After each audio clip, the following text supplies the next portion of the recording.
Well, anyway, I'm going to give you information. It would have been better on the board. You could see what it's all about. Since most of you don't like history anyway. See there, y'all cancel each other out. I bet at voting time y'all cancel each other's votes. I like a lot of history. It's stuff between the dates. Stuff between the dates? Information, okay. Anyway, just bear with this stuff. We'll be through it. But what you need to know is these early heresies that popped up and affected the rest of the church. And that's the reason Laodiceanism is seen today is because of what took place in the 2nd, 3rd century with people deviating from the scriptures. And every heresy today finds its origin back there, and we'll see that as we go through these characters. So, if you were taking notes, we'll get to the next one. What's the last one I gave you? Anybody remember?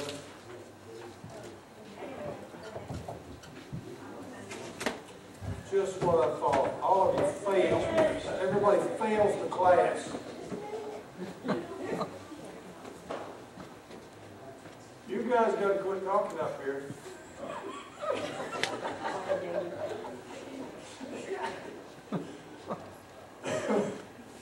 Anybody know who I stopped with? What character? Epictetus. Epictetus. Okay. You took that course? Okay, I'm going to give you another one, easy to spell. The next one, you ready? Basilides. B-A-S-Y-L-I-D-E-S. That's backwards. B-A-S-I-L-Y-D-E-S. Basilides. He died in 140 AD. He was a Gnostic. Does anybody know, we talked about Gnosticism, what the main tenet there is? Anybody remember? That's a good thing I don't test you guys. What? No. Gnosticism. You're talking about Nicolaitans. You have to keep his terms separate.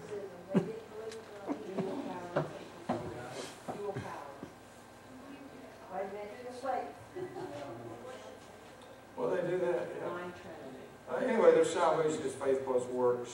That's the main problem. And they're the ones that, like she was talking about, match good and evil. They're equal. So the devil would be equal with God as far as power and so forth. Anyway, this guy was a Gnostic.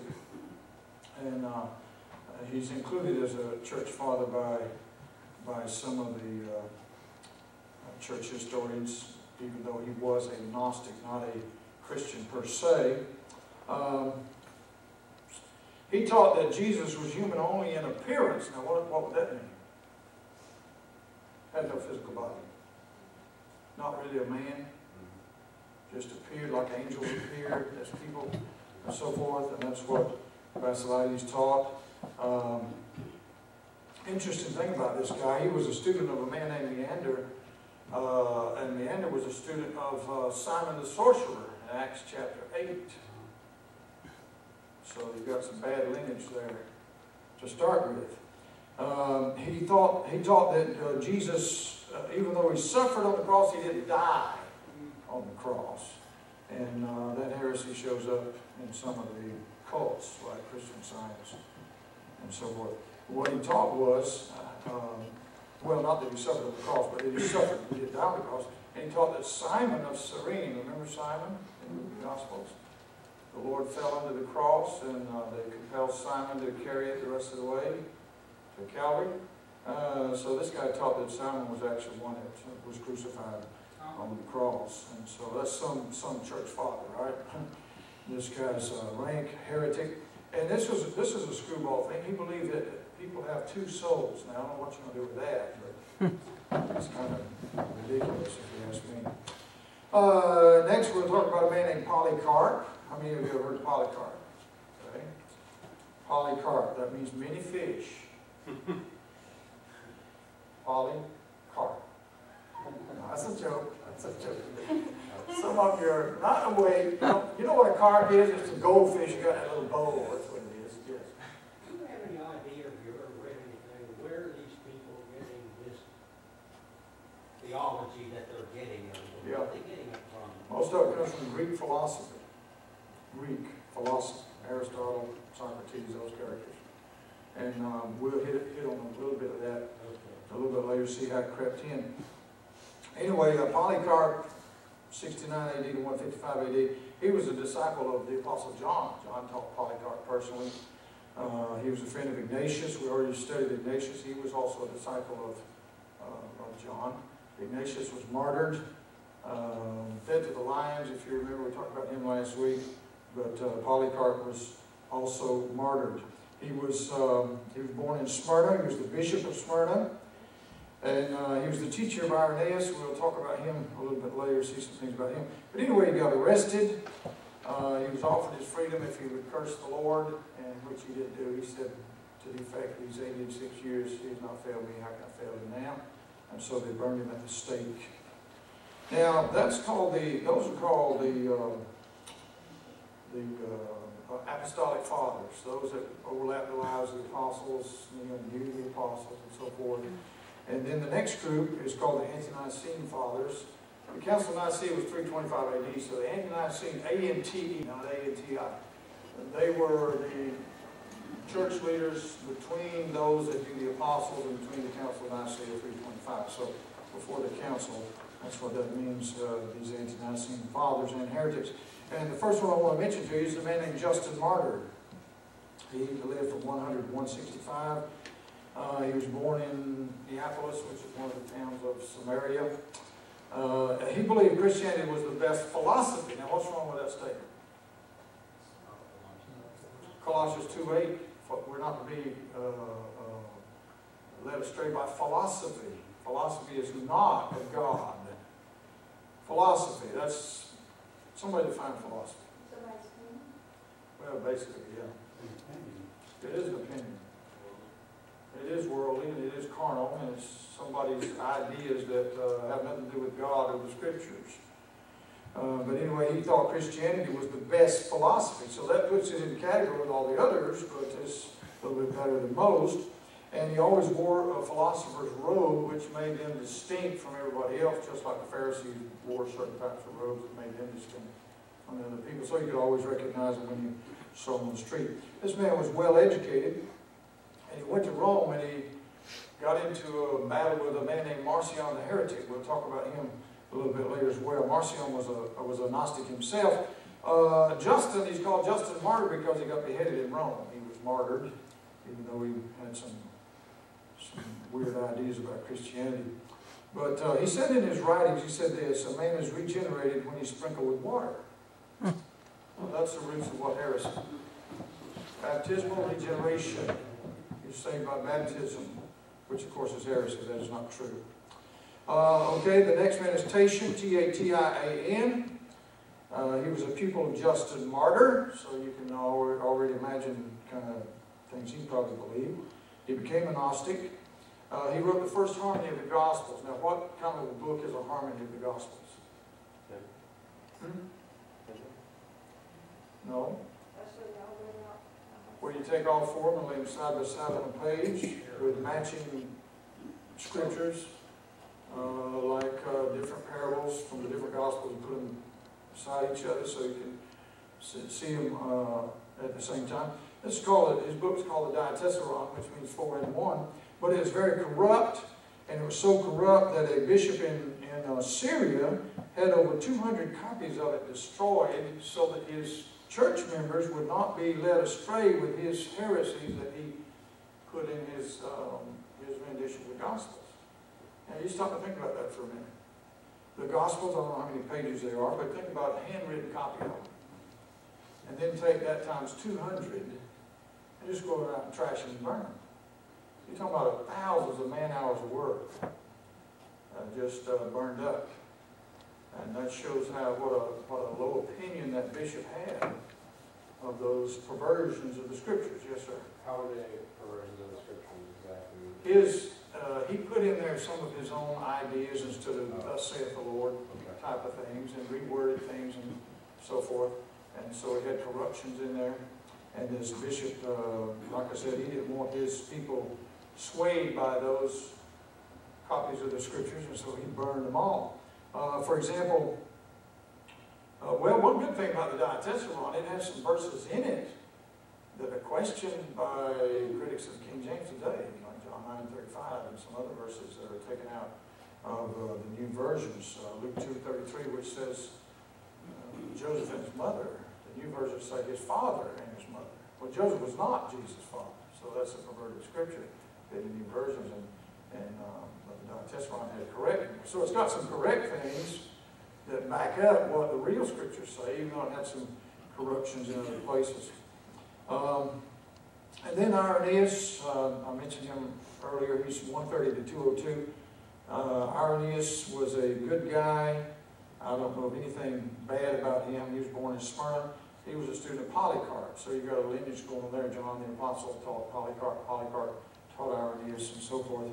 And he became a bishop in Lyons, France, later on in his life. I don't know anything bad about that guy. Tertullian, Tertullian, 160 to 220. He was from Carthage. Where's Carthage? North Africa. North Africa. Ever heard of Alexandria? North Africa. Egypt. Alexandria. All the perverted scriptures today have their roots in Alexandria and Carthage. So this guy has a bad beginning. He was a Roman lawyer. He was a pagan. And then after he got saved, he became a real strong defender of Christianity. But later on, he became a Montanist. Now, we talked about Montanus and his heresy earlier. Does anybody remember what it was? I know I throw a lot of facts out to you. Anybody remember? They were the 2nd century Pentecostals. They believed in the tongues and healing and all that stuff that had already died out with the apostles. And they also denied the Trinity. So this guy got saved, defended Christianity, and then got off on a tangent somehow in his life. He's the one coined the word Trinity, but he didn't mean it like we do today. He got it from the Greek philosophers, and it had to do with multi-gods. It didn't have to do with one God manifesting himself in 3 ways. Then a man named Cerinthus, Cerinthus. He was a Jewish Gnostic. He was born in Egypt. He studied in Alexandria, which was a problem, and you'll understand that later on. But he mixed Judaism and Gnosticism and Ebionism. And I remember I mentioned Ebionism a couple of Sundays ago, and they believed in salvation by faith plus works. So he tried to mix all those isms together into a composite religion. The Ebionites, for example, they believed that James and Matthew were the books to be followed instead of the books of Paul for the church. And the Gospel of John. They didn't believe in following that either. And the problems with that is there's a danger in that. If the church doesn't follow the writings of Paul, it's going to have some serious problems because James talks about faith and works. Is that not true? Now, we understand what he's talking about, but heretics get a hold of that and mess it up. In fact, Martin Luther thought it was such a bad deal, he wanted to tear James out of the Bible and burn it. He said it leads people astray, but it doesn't if you compare Scripture with Scripture. And Matthew, what is Matthew about? What's the theme of Matthew? It's about the King of the Jews. The King of the Jews. So that's not church polity, church government, anything like that from the book of Matthew. It's about a king over Israel. And of course, do you understand what I'm talking about? It's we don't get our church doctrine out of Matthew. Do y'all understand that? It has to do with Jews and the kingdom and their position in the kingdom. But you need to read Matthew anyway and learn from it and go by it. But it's not the blueprint for the church, so to speak. The writings of Paul are. God gave Paul the mysteries of the church. So anyway, these Ebionites were a bunch of heretics, and they believed Jesus was the son of Joseph and Mary, but they believed he so fulfilled Jewish law that God chose him to be the Messiah. He was such a sinless man, but nevertheless a man. And so that's heresy. And they didn't outright deny the virgin birth, but what they did, they said it was It was the birth of Jesus was by a divine conception, and that's on the same plane as what Catholicism says about Mary, the Immaculate Conception. She was conceived sinless? No, she wasn't. That's what the Ebionites taught about Jesus and said Joseph was his real father. That's not true. That is heresy. You do away with the virgin birth, you've done away with Christianity entirely. And that has crept in all the new versions. Luke 2:33 I mentioned a minute ago, where they change the word Joseph to father, his father and his mother. So they mixed works and faith. It was a kind of a legalistic system they had, and they believed the writings of Paul were simply his interpretations of the Scriptures, so they weren't taken as inspired Scripture, like Paul, Romans through Hebrews. And so Cerinthus, the man we're talking about here, who tried to mix all these things together, he denied the virgin birth. He taught that what he called the Spirit of Christ came on Jesus at his baptism and went back to the Father before the crucifixion, so that only the human Jesus got crucified. And that's taught in Luke 23, verse 42 in the New Bibles, where Jesus on the cross is stripped of his deity. The word Lord is removed in the New Bibles. He accepted the Lord as a teacher of enlightenment, that's what he called him, but not a redeemer, nothing like that. And he rejected all the New Testament except for part of Matthew, and we've already talked about some problems with that. Ignatius and Polycarp both put emphasis on John. What's the theme of John? It's the deity of Christ, the Son of God, over and over, the Son of God. Talking about his deity. But in Alexandria, they put the emphasis on Mark and Matthew, and the difference is Mark deals with Jesus as the servant, and Matthew is the King of the Jews, and John is God manifested in the flesh. So a big difference. Now, if you want to ask questions, do so. I tend to run through this stuff. If you don't understand something, tell me, because you need to understand it for later things, understand what's going on during the church age. A lot of stuff, a lot of heresy and so forth. So Ternius, S-A-T-U-R-N-I-U-S, he was a Syrian Gnostic. He was born in Antioch, which is where Paul got sent forth to do his missionary work, or where they were first called Christians. So he was born in a good place, but didn't help him out much. He taught that man was created by demigods. Does anybody know what a demigod is? Demigod, yeah, they're created gods. They're between the real God and human beings. And the demigods created us, according to this man's teaching. Demigods come from Greek philosophy. They're called the Titans in Greek mythology. Hercules was one of them, half God, half man. And that's what this guy taught where humanity came from, created by the demigods. And he taught that humanity crawled on the earth as a worm until God reached down and put a spark of divinity in him, and then he stood upright. Darwinism, evolution, spark of divinity, which heretical religions teach. Everybody has a spark of divinity. We've got a spark of nothing but evil and wickedness until God gets hold of us. Every imagination of the heart of man is only evil continually, the Bible says. So there's no spark of divinity. Christian Science teaches that today. Everybody has a spark of divinity in them. Look at 1 Timothy chapter 4. Saturnius also taught that marriage and eating meat was of Satan. 1 Timothy chapter 4. You're familiar with this passage, I'm sure, but we're going to blow this guy out of the water real quick on those teachings. Chapter 4, verse 1, how the Spirit speaketh expressly that in the latter times some shall depart from the faith, and these latter times in Paul's day turned out to be within the next couple hundred years, all this started to take place.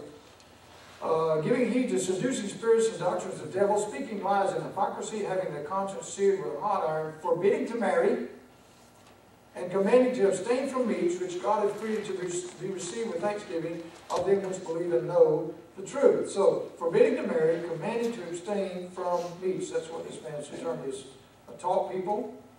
He was an ascetic. An ascetic is what?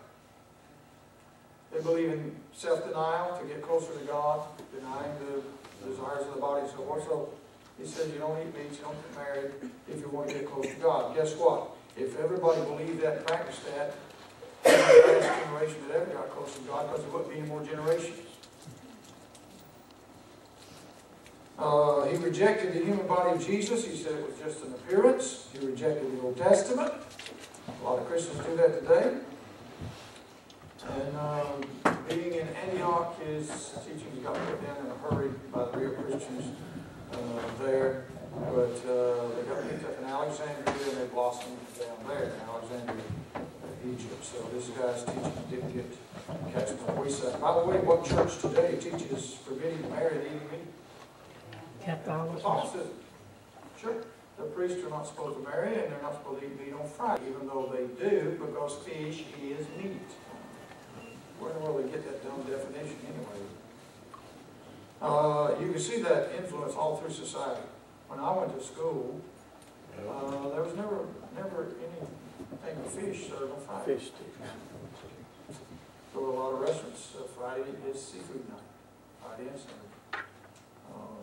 You go in a supermarket, you'll see up on the cooler section, you'll see meat, fish, poultry. Well, all that's meat. Meat, flesh food. So, this guy was a real heretic.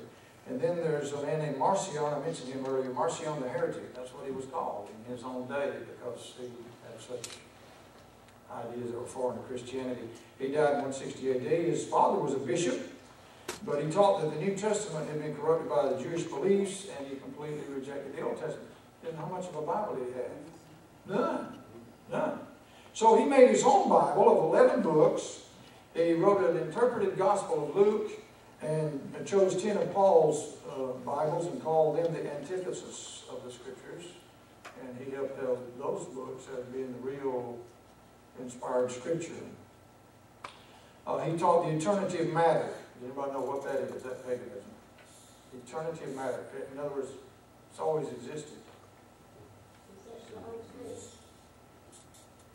No, that's Darwinism. That's evolution. It's always been here. Always will be here. Nobody ever created it. That does away with God completely. Eternity of matter. Justin Martyr called Marcion the most dangerous heretic of his day. Polycarp called him the firstborn of Satan. So people, his contemporaries didn't have a very good opinion of him. I want to mention a man named Philo, Philo. He's not. He was before the Lord. He was born in 20 BC and died in 50 AD. But the reason I want to mention him, he never became a Christian. He was a Jewish philosopher in Alexandria. And he set out to reconcile the Old Testament with Greek philosophy. Well, those things are totally incompatible. There's nothing in the writings of God that match the writings of Aristotle or Plato or any of those characters. In fact, Socrates proposed evolution millenniums before Darwin was ever born.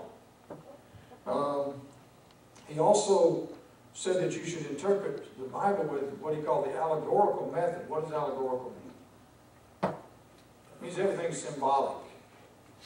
Nothing in the Bible is to be taken literally, according to this man. It's all symbolic, and what you got to do is figure out what it symbolizes, what it represents. We'll run into that several times. He taught that Moses was the source of a lot of the Greek philosophy. Moses predates Plato and Aristotle and Socrates by over 1,000 years. So he taught that most of the Greeks got their philosophy from Moses. That could possibly be true. The things that Moses wrote are entirely in contrast to the things those Greek philosophers wrote. But that's what he came up with, trying to reconcile the Old Testament with Greek philosophy. And he greatly influenced Gnosticism, which came about in the 2nd century AD. And he believed in demigods, as we've already seen.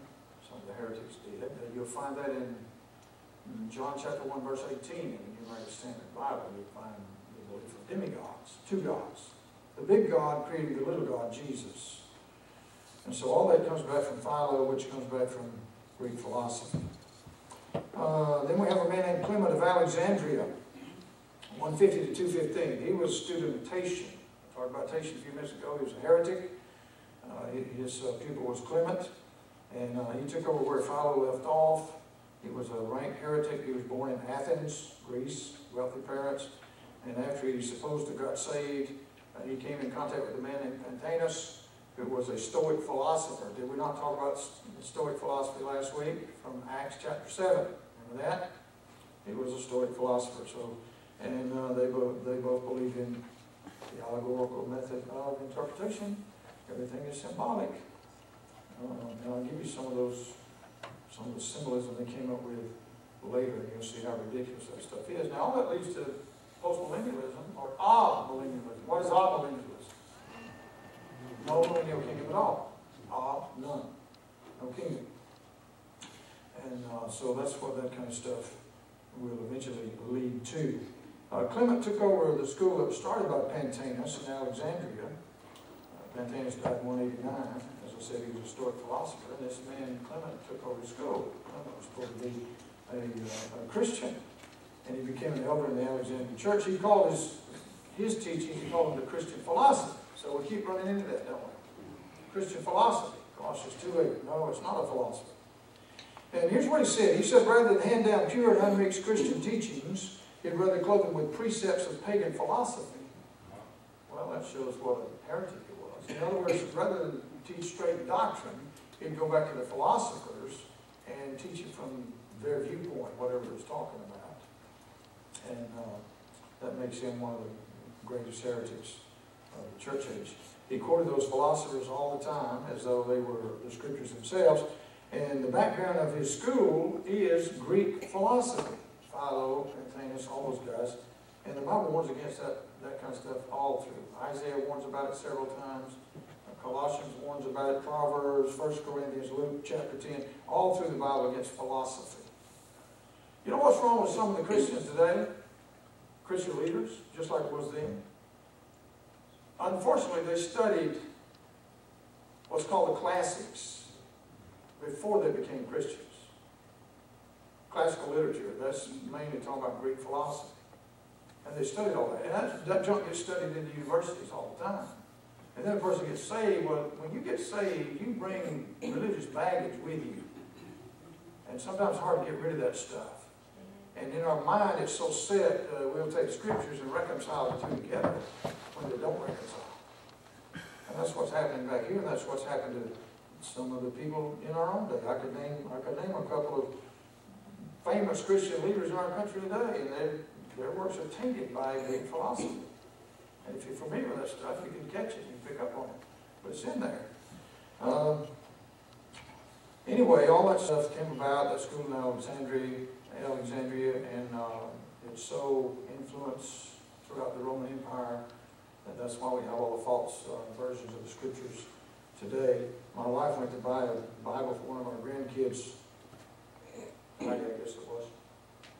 Picked up a Bible, had her name printed on it, and then when the lady got through, she saw it was an NIV. Should have looked ahead of time, right? She saw it was NIV, and she said, I can't give my granddaughter that. And the lady, the clerk, of course, was questioning, why not? What's wrong with it? Well, everything's wrong with it. It's unscriptural, but it's supposed to be scriptures, but it's unscriptural. It's against God and against the truth. So we're not about to give our granddaughter something like that. And so the lady said, well, what are you going to do? She's going to throw it away. It's worthless. So anyway, they finagled a while, and she got credit back on it. Even though it had a name print on it, and was allowed to get something else. Anyway, all that started in Alexandria, Egypt, picked up from those Greek philosophers. Now, all the teachers of that school, Pantaenus, Philo, Clement, Origen, we're going to get to him a little bit later, they were all pagans who professed salvation, but it was a salvation based on baptismal regeneration and works mixed with faith. Baptismal regeneration, what Christian denomination teaches that today? Church of Christ. Cannibalism. Say then what are Church of Christ people? They're heretics. Are they saved? Not if they believe what their church teaches. They have 4 things involved in salvation, baptism, one of them. If you didn't get baptized, then you're not saved. And so that teaching is still going on today in an entire denomination. But anyway, Clement's greatest influence was on what turned out to be the most famous heretic of the church age. His pupil was Origen. You know, how many of you have ever heard of Origen? Okay, about a third of you, half of it. You'll know more about him in just a minute. He's the greatest heretic of the church age. And one thing about Clement, he's credited with the oldest known hymn that's called Shepherd of Tender Youth. I don't have words to it, but he wrote that hymn. Okay, Origen, 185 to 254. And he's going to be one of the last guys we study in detail as far as early church is concerned. Origen, every heresy today was taught by Origen. Every heresy you run into today, whatever it is, I don't care if it comes from Mormonism, Judaism, whatever, you can trace it back to this man, Origen, and he conglomerated all this stuff from all his predecessors in that school in Alexandria.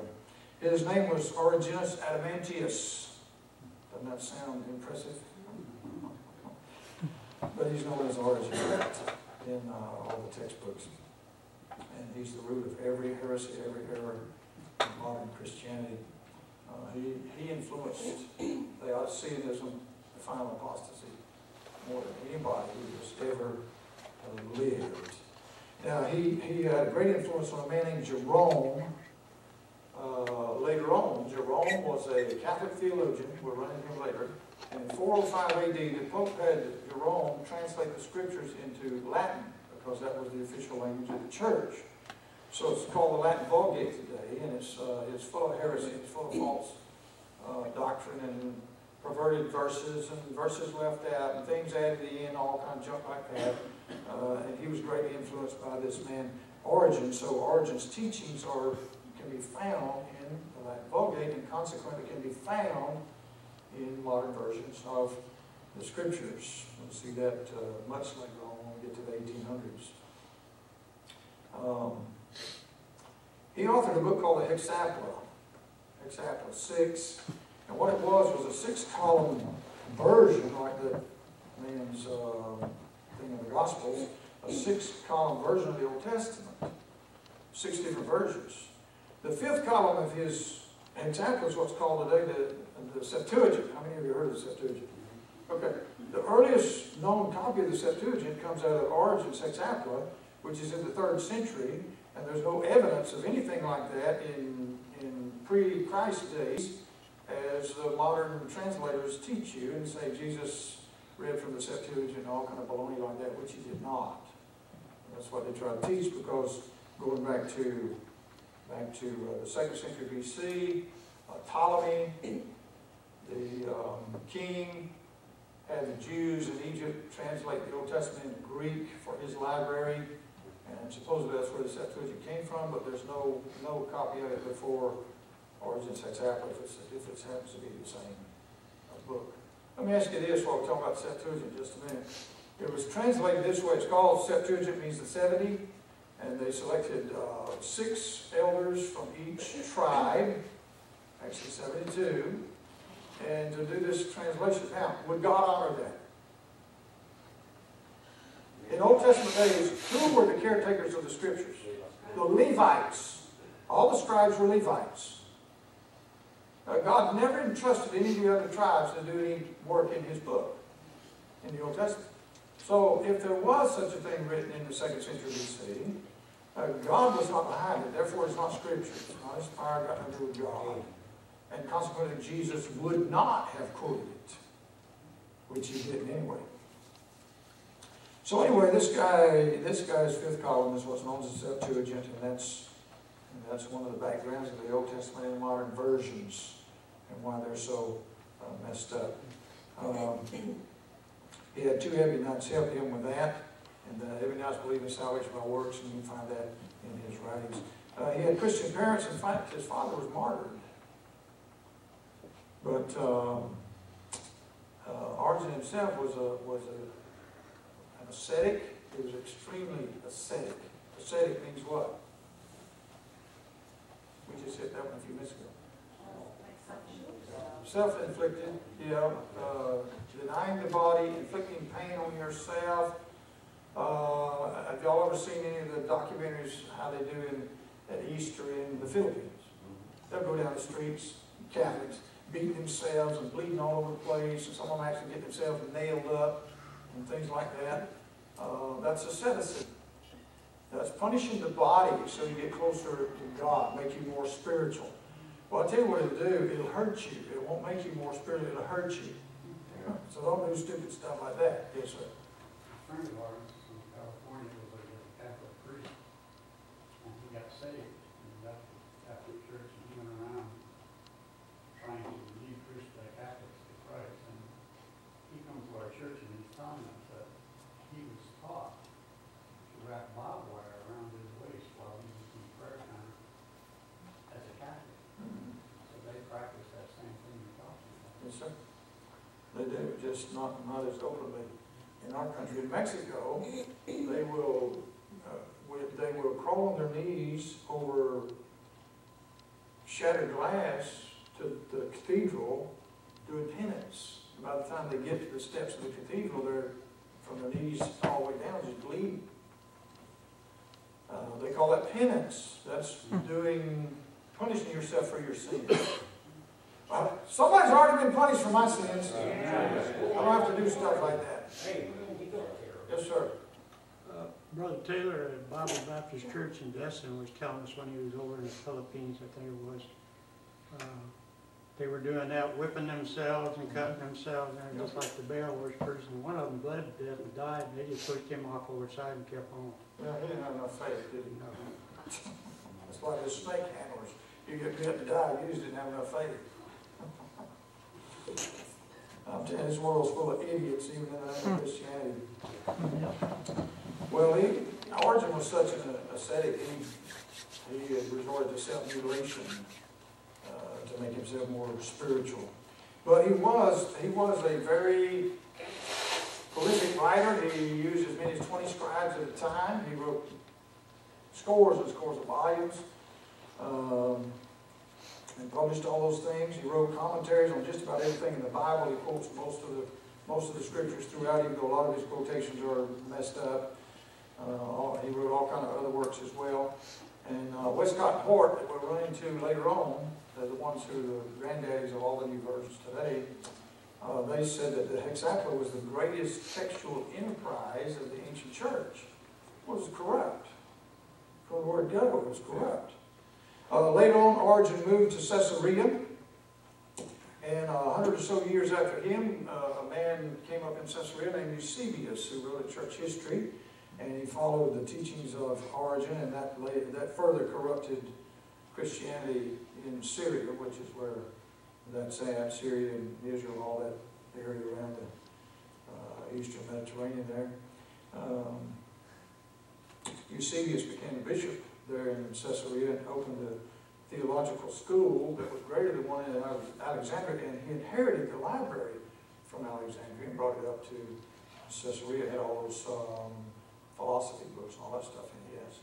Do you think in that area in Syria that you're talking about that there's a Bible-believing small little movement? Or do you think there's... Do I think so?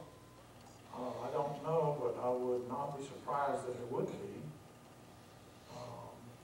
I mean, even in Jerusalem, there were Christians, surrounded by paganism all through the Middle East there. There are Christians in Iraq, but they have to be very careful for their lives. Still very violent culture, and they've mixed that in with their Christianity. One of our interpreters calls there, he's a Syrian originally, lives in Chicago, but there's a big Syrian culture in Chicago, but they're more associated with gang activity. Kind of like Islam, huh?